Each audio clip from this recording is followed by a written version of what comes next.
본 동영상은 건강한 노동문화 조성을 위해 직장 내 괴롭힘을 방지하고자 경기도 지원으로 한국노동조합 총연맹 경기지역본부에서 제작하였습니다.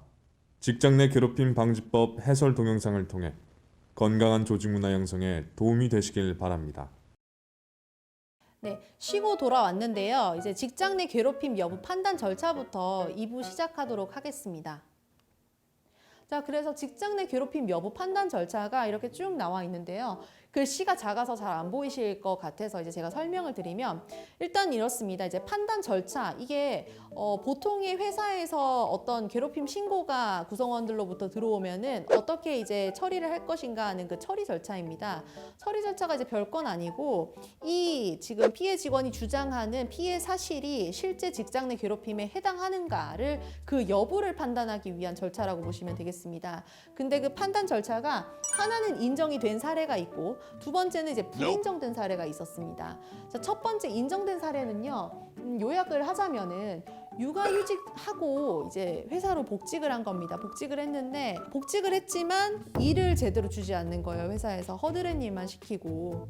그래서 뭐 발언 같은 것도 한 거를 보면은 책상을 치우고 창구에도 앉지 말라고 하고 은행 창구 직원이었나 보죠. 그래서 그랬는데 이제 그분한테 이런 식으로 업무 지시도 제대로 안 내리고 업무를 배제시키고 이런 식의 이제 행위를 한 겁니다. 자, 근데 이런 행위 내용과 사실관계는 이런데 일단 판단이 그럼 어떻게 되는지의 절차를 좀 보고 싶어요. 그래서 판단 절차를 보면은 행위자가 누구였냐, 그리고 피해자가 누구였냐, 그리고 행위 장소 이렇게 나와 있고 가장 이제 판단의 가장 중요한 요소가 행위 요건이겠죠. 근데 행위 요건은 제가 아까 말씀드렸다시피 그 개념에서 말씀드렸다시피 그 개념 세 가지로 요약해서 이게 맞냐 아니냐로 판단, 구분을 짓습니다. 자, 첫 번째는 직장 내에서 지위 또는 관계 등의 우위 이용을 했느냐. 여기서는 지금 회사 임원이 육아휴직 후에 복직한 직원한테 이제 괴롭힘을 한 케이스거든요. 그러다 보니까 이제 회사 임원이라는 지위를 이용을 했고 다른 직원들에게 따돌림을 지시하는 등의 행위를 했다라는 사실관계가 밝혀졌습니다. 자, 두 번째는 업무상 적정 범위를 넘었는지 여부. 아까 그 포괄적인 업무 관련성을 따진다고 말씀드렸었잖아요. 그래서 그 요건을 따져보는 겁니다. 근데 이제 맞는 거죠. 육아휴직 후에 복직한 직원한테는 정당한 대우를 해줘야 되는데 남녀고용평등법에서도 이제 재차 규정하고 있는 휴직 전과 동일한 업무 또는 동일한 수준의 업무를 주어야 함에도 불구하고 다른 허드렛 일을 시켰다. 이거 괴롭힘에 해당할 수 있다. 이런 식으로 판단을 한 거고요. 그 다음에 이제 세 번째는 신체적, 정신적 고통을 주거나 근무 환경을 악화시켰냐.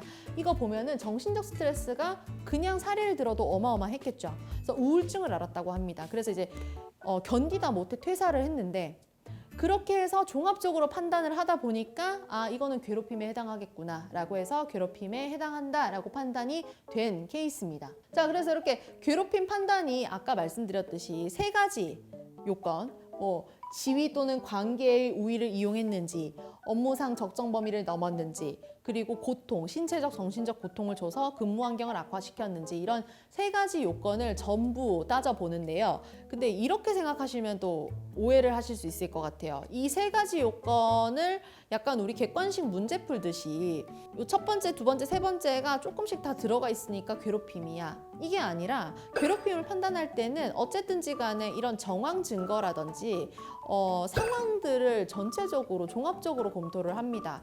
그래서 단순히 어떤 괴롭힘 사건이 있었다고 해서 괴롭힘이다, 아니다 이렇게 나오지는 않고요. 이런 식의 세부적인 절차를 따르기 때문에 요거는 좀 주의해서 보셔야 될 것 같습니다. 자, 두 번째는 불인정 사례였는데요.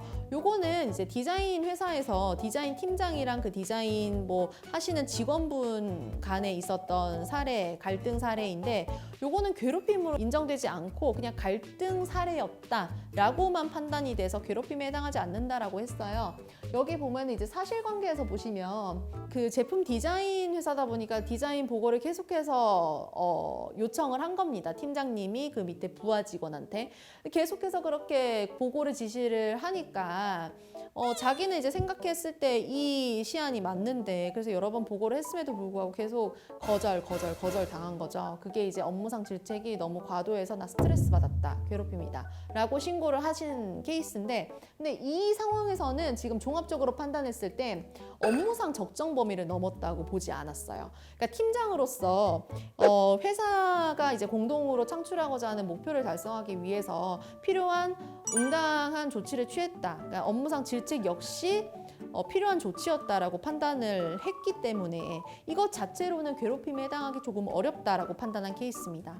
그래서 직장 내 괴롭힘이 이게 판단하는 것 자체가 이 괴롭힘이었냐 아니냐를 판단하는 것 자체가 굉장히 좀 까다롭고 어려운 절차이긴 합니다.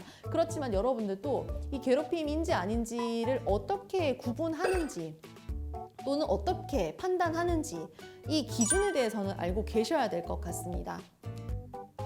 자, 그렇다면은 아까 제가 말씀드린 것은 이제 판단, 그러니까 괴롭힘인지 아닌지를 판단하는 절차를 봤다면, 이젠 실제 사건이 발생을 했을 때, 괴롭힘 사건 신고 접수가 들어왔을 때 회사에서는 이제 이거를 사건 처리를 어떻게 진행을 할 것이냐, 요거에 대한 절차 부분을 좀 보겠습니다.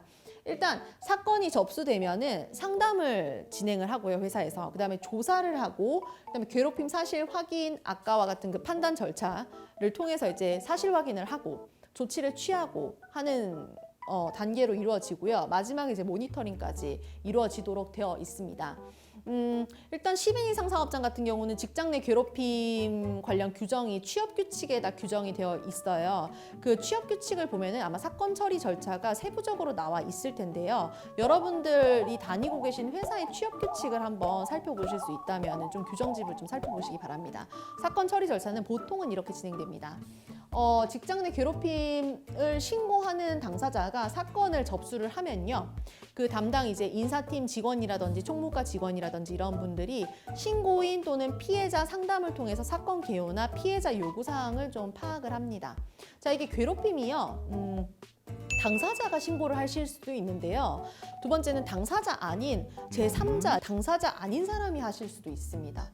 요거는 이제 참고를 해주시길 바래요. 그래서 신고인과 피해자 상담을 동시에 진행할 수도 있고 각각 진행할 수도 있습니다. 자, 그래서 상담을 진행을 해요. 자, 그러고 이제 조사 단계에 들어가야 되는데, 조사 단계가 하나로 지금 구분이 되어 있지가 않죠. 지금 3가지로 구분이 되어 있습니다. 자, 조사 단계 보시면은 3가지가 있는데, 첫 번째는 요것도 피해자 중심으로 봤을 때 피해자가 원하는 게 어떤 건지에 따라 달라지는 겁니다. 조사 방식이. 첫 번째는 행위자로부터 분리만을 원하는 경우가 있을 수가 있고요. 두 번째는 행위자, 그러니까 행위 직원의 사과나 합의 같은 걸 원한다라고 하실 수가 있고, 세 번째는 회사 차원의 조사를 통한 해결을 원한다라고 하시는 경우도 있습니다. 자, 그러면 행위자로부터 분리만을 원한다라고 하면은 사실 정식 조사로는 들어가지 않습니다. 그냥 분리 조치만 실행하면은 끝나는 사건이기 때문에 약식으로 끝나게 돼요. 그래서 상담하고 정식 조사까지는 안 가고 상담까지 해서 상담 보고서를 제출하고 그냥 그 이후에 이제 사업주의 보고 및 적절한 조치 이런 걸로만 이제 마무리가 된다라면은, 자, 두 번째는요, 피해 근로자가 거기에 그치지 않는 겁니다. 피해 직원이 그 행위 직원에 대한 사과 등 합의를 요구를 할 수가 있어요. 그러면은 좀 조사를 약식으로 하게 됩니다. 요거 어떻게 하냐면, 일단은 사과나 합의라는 것은 어쨌든지 간에 피해 직원도 그 가해 직원을 이제 내보내거나 이렇게까지는 하고 싶지 않은 거예요. 그러니까 두 분 다 이제 원만하게 해결을 보고 싶어서 하는 경우기 때문에 어쨌든 행위자한테 이제 피해자 요구사항을 전달하고 합의를 좀 도출을 하셔야겠죠. 요거는 이제 보통 회사 인사팀 직원분들이 담당하시는 업무입니다. 자, 그래서 만약에 혹시나 합의가 된다면 좋겠지만 합의가 안 됐다라고 하면은 피해 근로자, 피해 직원한테 이제 상담을 다시 신청을 해서 어떤 식으로 정식 조사를 의뢰를 하실 것이냐 아니면 어떻게 하실 것이냐를 좀 결정을 지으셔야 합니다. 그래서 그 다음 단계인 정식 조사로 가게 되면은 회사 차원의 조사라고 나와 있죠. 자, 보면은 이 회사 차원의 조사는 더 좀 엄중하고 엄밀하게 진행이 될 겁니다. 왜냐하면 정식 조사에 들어가게 되면 보통은 이제 괴롭힘 사실이 인정된다고 하면은 가해 직원에게 취해지는 조치는 거의 보통 징계 조치로 마무리가 되고요. 그래서 여기서 보면은 지금 행위자에 대한 징계 등의 조치가 있다라고 되어 있죠. 그래서 이런 식으로 사건은 해결이 될 겁니다. 그리고 여기에 사건 처리가 이제 여기서 끝이 아니고 모니터링 해야 되는 의무도 있어요. 모니터링이라고 하면은 이제 이런 식으로 조사가 끝났으면 이제 합의 사항 같은 거를 잘 이행을 하고 있냐. 뭐 합의라고 하면은 이제 금전적 보상이 될 수도 있고 뭐 사과문을 뭐 낭독하는 걸 수도 있고 여러 가지가 있을 수 있는데 그것을 이행을 했는지를 추후에 이제 모니터링을 해야 될 의무가 있고요. 그다음에 이제 피해자에 대한 후속적인 괴롭힘은 없는지, 우리가 소위 말하는 2차 피해라는 것들 있잖아요. 그런 것들이 이제 회사 내부에서 일어나고 있지는 않은지, 구성원들 사이에서 그 피해 근로자, 피해 직원에 대한 이상한 낭설이라든지 루머를 퍼뜨리고 있지는 않은지 이런 것들을 좀 면밀히 파악해야 되는 회사의 의무가 있습니다. 그래서 괴롭힘 사건 처리 절차는 여기까지로 마무리되고요. 자, 그럼 이제 마지막 단계로 직장 내 괴롭힘이 그러면 실제 발생하면 안 되겠지만 실제 발생을 했다면은 이제 피해 직원과 가해 직원을 어떻게 회사에서 조치를 취해야 될 것이고, 그리고 만에 하나 내가 이제 피해 직원이 됐다면, 그리고 가해 직원이 됐다면 내가 어떻게 이거에 대한 대응을 할 것인가에 대한 내용을 좀 살펴보겠습니다. 자, 일단은 회사의 조치부터 볼게요. 피해 직원 보호를 위한 조치 및 대응 방안에서 회사의 조치를 먼저 보는데, 회사는요, 일단 아까 우리 사건 처리 절차에서 봤듯이 피해 직원에 대한 구제 조치를 좀 마련을 하셔야 됩니다. 구제 조치라고 하면 어떤 것들이 있을까요? 여러 가지가 있을 수 있습니다. 뭐 유급 휴가를 보장을 해준다든지, 그러니까 어쨌든 가해 직원이 있기 때문에 가해 직원하고 같이 회사를 다니기가 어려우실 수 있어서 가해 직원과 분리 조치를 시키신다든지, 아니면은 그 가해 직원을 이제 아예 정직이라든지 약간의 대기 발령처럼 해서 그런 식으로 좀 분리 조치를 원한다, 이렇게 해서 구제 조치를 마련을 하실 수도 있고요. 이건 역시 피해 직원 중심으로 돌아갑니다. 피해 직원이 무엇을 원하는지를 파악하시는 게 회사의 이제 가장 급선무일 것이고요. 두 번째는 또 이것도 중요합니다. 피해 및 신고 직원에 대한 신원 보호, 그리고 비밀 유지가 굉장히 중요한데요. 피해 직원이라든지 신고 직원은 이 괴롭힘 사실을 밝히기까지 굉장히 많은 고민을 합니다. 정말 많은 고민을 하겠죠. 이게 내 잘못은 아니었을까? 내 잘못으로 인해 비롯되진 않았을까? 이런 고민들을 피해 직원들이 대부분 많이 하신다고 해요. 이런 고민들을 많이 하시는데, 그렇게 힘들게 신고 또는 이제 상담을 의뢰해 왔는데 회사에서 이 사안을 중대하게 받아들이지 않고 소문으로 2차 소문, 3차 소문으로 양산을 시킨다면 정말 안 되겠죠. 그렇기 때문에 신원보호라든지 비밀 유지 이런 것들은 철저하게 지켜져야 할 보안 사항이라고 생각을 합니다. 그리고 이제 나중에 이런 것들이 제대로 지켜지지 않았을 경우에는 피해 직원으로부터 소송을 당할 수도 있어요. 소송을 하실 수도 있고, 개인정보보호법 위반으로 송사가 제기되는 경우도 있기 때문에 이런 부분들이 주의되어야 될 것입니다. 그다음에 세 번째는 이제 피해 및 신고 직원에 대한 불리한 조치 금지라고 되어 있는데요. 이거는 근로기준법에도 나와 있어요. 지금 피해 직원한테 이런 피해 사실을 고백 또는 신고했다고 해서 그와 관련한 유급휴가 조치 이런 부분들이 아니고 아예 쟤는 우리 회사랑 안 맞는 사람이야 라고 그냥 일방적으로 판단을 하고 뭐 승진을 누락시킨다든지 아니면은 업무를 배제시킨다든지 고의적으로 뭐 악담을 한다든지 이런 부분과 같은 불리한 조치를 하면 사업주는 처벌받습니다. 네, 그런 규정이 있기 때문에 회사는 이런 식으로 조치 또는 대응 방안을 좀 잘 차려 놓으셔야 될 것 같고, 그 반대로 그러면 내가 이제 의도치 않게 피해 직원이 됐다라고 가정을 해볼게요. 그랬을 때 내가 대처를 어떻게 해야 할까? 여러 가지가 있습니다. 여러 가지가 있는데 여기서 제일 중요한 것은 맨 위에 있습니다. 가해 직원한테 명확한 거부 의사를 표시해야 한다라는 것이죠. 이것은 이제 직장 내 성희롱 사건에서도 마찬가지로 발생할 수 있는 문제인데요. 실제 피해 직원들은 내가 혹시나 또 2차 피해를 당하지 않을까 두려워서 일단은 가해 직원한테 당장에 이거 기분 나쁩니다, 이렇게 말을 잘 못한다고 해요. 근데 그럼에도 불구하고 회사라는 곳에서 어쨌든지 간에 계속 이 회사를 근속을 하기 위해서는 이 문제는 해결하고 넘어가야 합니다. 그런 측면에서 봤을 때는 가해 직원한테 이 명확한 거부 의사 표시라고 하는 것은 굉장히 중요한 첫걸음이거든요. 그렇기 때문에 어쨌든 나한테 괴롭힘 사실이 발생을 했고 가해 직원이 충분히 특정이 됐고 그 사람이 계속해서 나한테 괴롭힘 행위를 하고 있다라고 하면은 회사에 알리기 이전에 먼저 그 가해 직원한테 이러이러한 행동 굉장히 기분 나쁘고 다시는 하지 않았으면 좋겠다라고 명확하게 거부 의사를 표시를 해주세요. 자, 그리고 이제 두 번째는 그것만으로 그치지 않고 중단을 요구하는 편지라든지 문자를 통보할 수도 있습니다. 자, 이것은 밑에 나와 있는 증거자료 수집과도 조금 연관된 내용인데요.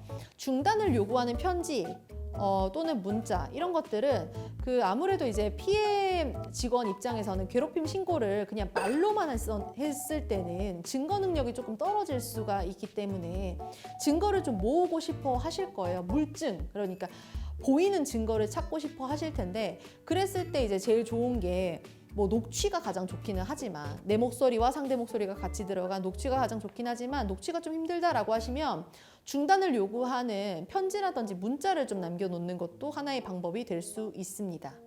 자, 그렇게 해서 증거자료까지 수집을 했다면은 이제는 회사로 가야겠죠. 회사 이제 이걸 다루시는 인사팀 직원이라든지 내 바로 상급자, 내 바로 위에 직상급자한테 가는 겁니다. 가셔서 상담을 요청하고 문제를 제기를 하십시오.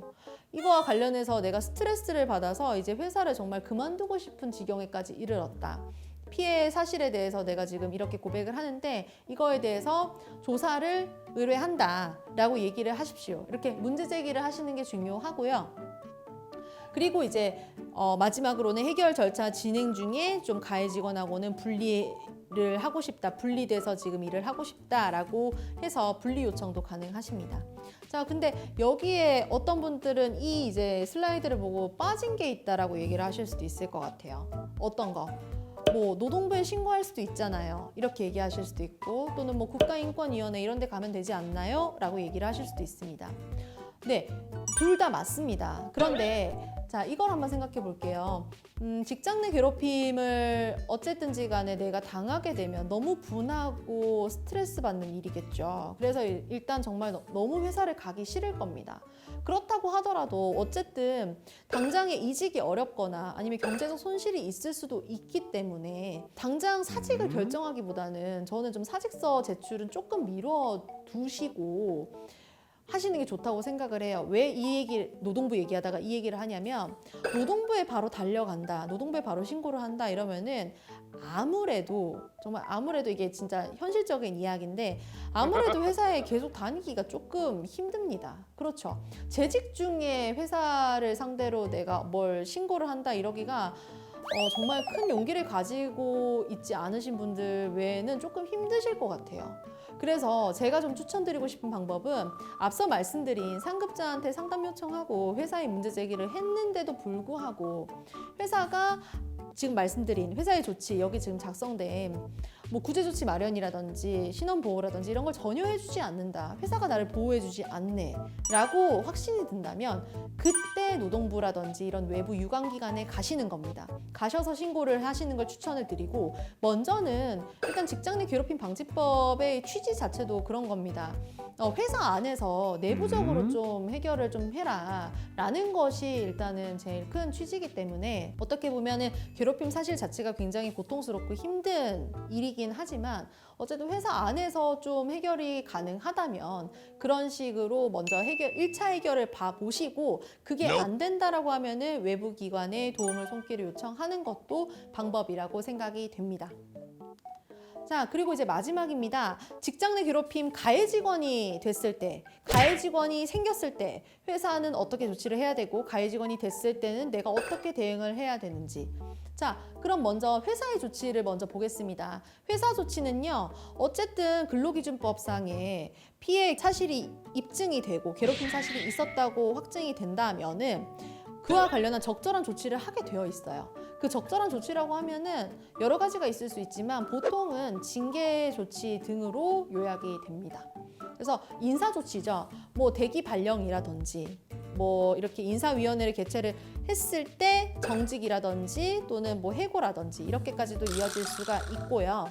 그 다음에 이제 요런 인사 조치가 실행이 됐다라고 하면은 두 번째는 기타 관계인에 대한 조치 또는 예방 교육 실시 이런 것들이 진행이 돼야 할 텐데 예방 교육도 굉장히 중요합니다. 여기서 얘기하는 예방 교육이란 당연히 직장 내 괴롭힘 예방 교육일 텐데요.